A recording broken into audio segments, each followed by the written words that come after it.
Yo, what's up sa tuwang tanan mga Chuy? For today's video kay aduna tay client nga usa ka seaman. And ang atuang piece for today mga Chuy kay usa ka Greek mythology and si Poseidon ang atuang piece karon. And first time pa pud magpatato ni bossing sa tuwa diri sa Ink Digger Tattoo. Ug wala po nagduwa-duwa si bossing no nga ipadako dayon niyang iyang tattoo kay nisalig gyud siya sa tuwa nga magpatato diri sa Ink Digger Tattoo. And sa first po na mga kasabutan ani mga Chuy kay dili ani kadako ang gusto niya ipatato kay wala pa siya ka-try kung unsa kasakit ang magpatato mga Chuy mo ng black and gray sa ayang napilian. Then nag-advise ko siya nga mas better nga iyang dakuon ang tattoo sa chest kay if gamay lang po diyang ipatato no dili kay nato siya ma-fit o dili kay nato ma-placement ang iyang design. So much better na atuan na lang yung ipadako. And solid po kayo ang nag-refer sa tuwa sa iyang mga Chino kay iyang asawa gyud nga suki na po nato since atong lockdown pa. Ug hantod karon mga Chuy sa tuwa gyapon nagapatato ang iyang asawa mo. Nagdaghan kayong salamat sa imuha ma'am and sir.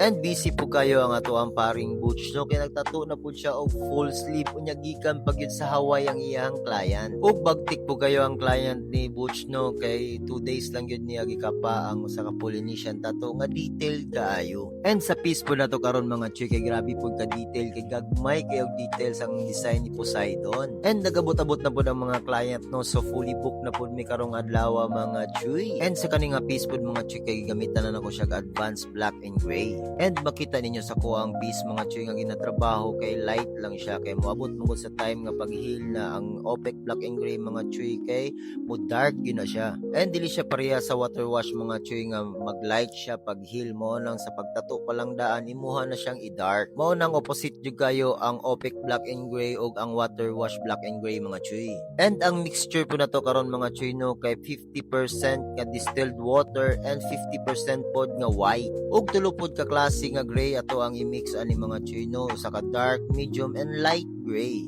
And ang style na ko ani wala na ko siya gina-solid gina-wash lang gyapon ako siya sama sa pagtira sa black and gray nga water wash tattoo. So sa kanina ko nga technique mga Chuy no diri ko mas paspas mo trabaho. Ug makamada na nako kung unsa ako ang mga step nga ginabuhat ug ang mga idea nga ako ang i-put up sa ako ang piece nga ginatrabaho karon. And sa mga newbie tattoo artist nga naminaw sa tuwa karon mga Chuy unta na amoy nakudlo sa ko ang gihatag nga idea. And nahuman na pud ta og highlights mga Chuy no mao na ni ang final piece nga atong gikamada na Poseidon tattoo. So sa mga gusto mag-inquire sa tuwa mga Chuy, pwede ra ninyo malaag sa Ink Digger Tattoo Rizal Street, Davao City. And pwede ra po kunin ninyo ma-PM sa kuang personal page ang John Rudy's Tattoo. And pwede ra po kunin ninyo ma-PM sa kuang personal Facebook account mga Chuy ang John Rudy's.